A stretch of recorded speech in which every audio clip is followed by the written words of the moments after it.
حسيتي في يوم كده إنك عايشة حياتك بس مش قادرة تسيطري على نفسك؟ النهاردة هنتعلم مع بعض إزاي من جوه نبقى عندنا قوة داخلية. إزاي تبدأي تتحكمي في حياتك من جوه مش بس من بره. بعد ما حررنا في الحلقة اللي فاتت الطاقة القديمة اللي كانت جوانا، بعد ما فهمنا الطفل اللي جوانا عايز إيه، بعد ما بدأنا ننظف جذور الألم بتاعة التعلق وجذور الماضي بتاعة الطفولة وشلنا كل ده وفضناه، دلوقتي الوقت إننا نتحرك للخطوة اللي بعدها. عايزة يبقى جواكي قوة داخلية كده وتعرفي تواجهي بيها أي حد، وتعرفي تبقي واقفة قصاد أي حد وما يهمكيش حاجة من حد خالص، بتتعاملي بقوة من جواكي وانتي مش خايفة. ازاي؟ القوة دي مش يعني ان انتي شجاعة، لأ، دي ثقة. عارفة يعني ايه ثقة؟ يعني احساس جواكي عميق قوي ان انتي عارفة تتحكمي في المشاعر وفي علاقتك وفي قراراتك، ان انتي ممكن تعيشي حياتك من غير ما تبقي خايفة من الماضي، من غير ما تحمي نفسك من العلاقات السامة. والله يعني من غير ما تبقي خايفة هو انا هقع في نفس العلاقة تاني، هو انا هدخل في قصة حب اتحب ولا يسيبني ويمشي، هو هيخوني، طب هو اللي معايا ده نرجسي. تعرفي ان انتي تعرفي تعملي ده، تعرفي تحمي نفسك. السر ان انتي من جواكي في قوة موجودة جوه كل واحدة فينا، بس هي محتاجة تعمل تدريب كل يوم عشان تطلع القوة دي، عشان يبقى عندها قوة تقدر تواجه أي واحد قصادها. مش شجاعة ولا طولة لسان، لأ، ده تمرين الدرع. يبقى قدامك درع بيحميكي، درعكي انتي في حاجة بتحميكي داخلية. تخيلي كده معايا ان انتي محاطة بدرع. عارفة الدرع ده ايه؟ ليه لما بيبقى فيه زي بتتفرجي على فيلم كده وفي حرب وبيبقى ماسك سيف وماسك درع قدامه بيحميه، حواليكي في درع كده محاوطك ولافف عليكي، مفيش حد في الدنيا يقدر يوجعك. الدرع ده القوة اللي احنا اكتسبناها من تنظيف روحنا من الحلقات اللي فاتت، وكل شعور سلبي وكل كلمة مؤذية الدرع ده بيحميكي، مش هتأثر فيكي.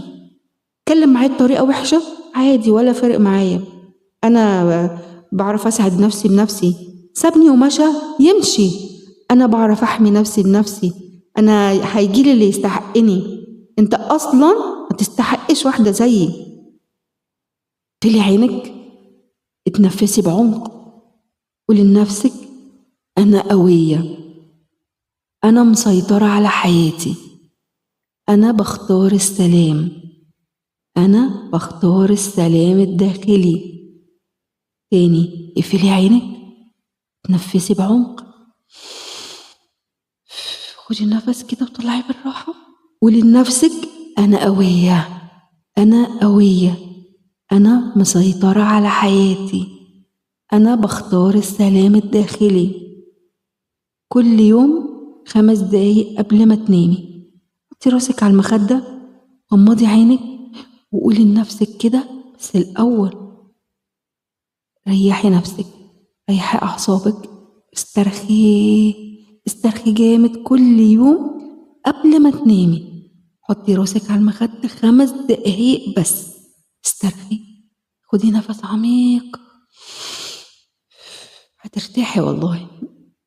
هتقولي ايه؟ قولي لنفسك الكلمات دي واحفظيها، خليهم قبل نومك، عشان ده الدرع اللي هيحميكي، تقدري تحمي بيه نفسك من أي وجع. أنا قوية، أنا مسيطرة على حياتي، أنا بختار السلام الداخلي. احفظيهم، اكتبيهم في ورقة جنبك لغاية لما كل يوم هتقوليهم، كل يوم وراسك على المخدة هتقوليهم، دي حماية ليكي. كرري التمرين ده تاني وتاني، ولو عايزة تقولي الصبح وبالليل اعملي كده، انتي بتزودي دروع الحماية حواليكي. هتلاقي حياتك بدأت تتحول، الناس هتحس ان انتي اتغيرتي، الناس هتحس ان في حاجة حواليكي، في ايه مالها دي، ايه اللي حصل لها، دي ما كانتش كده، دي من أي حاجة كانت بتعيط، من أي حاجة كانت بتنهار، دي كانت على طول حزينة، على طول موجوعة. هو إيه اللي حصل لها؟ هي ليه بقت قوية كده؟ هي ليه بقت واثقة من نفسها كده؟ شفتي انت عملتي ايه في نفسك؟ انت اتحررتي من كل الوجع وحميتي نفسك بالدروع. انت مش محتاجة ان حد يمدلك ايده ويديكي قوة، انت خلاص بقيتي مستكفية. يعني اللي جاي مش هيكملني، اللي جاي هو موجود لكن هو مش هيكملني، وعدم وجوده مش هينقصني.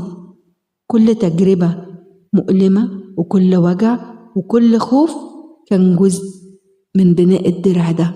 الدرع ده ما اتبناش بالساهل، الدرع ده اتبنى من وجع ومن حزن ومن فراق ومن آلام وحاجات كان نفسك تعمليها وما قدرتيش.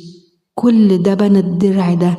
القوة دي من جواكي، انت اللي بنيتي الدرع ده بنفسك. القوة اللي بقت جواكي وبقت جوه قلبك، مفيش حد هيقدر يجرحك تاني. خلاص انت بقيتي قوية واثقة من نفسك. وفي الحلقة الجاية هنتعلم مع بعض ازاي نحافظ على الطاقة ديت ونخلي كل يوم ينور حياتك. خلاص مفيش وجع، مفيش حزن، احنا بننظف، احنا قربنا، خلاص قربنا نبقى من جوه فل شمعة منورة. لو الحلقة دي خلتك تحسي بالقوة جواكي، اكتبيلي في التعليقات أنا قوية وجوايا مسيطر على نفسي، واشتركي في القناة عشان نكمل رحلة ترميم روح حلقة بحلقة.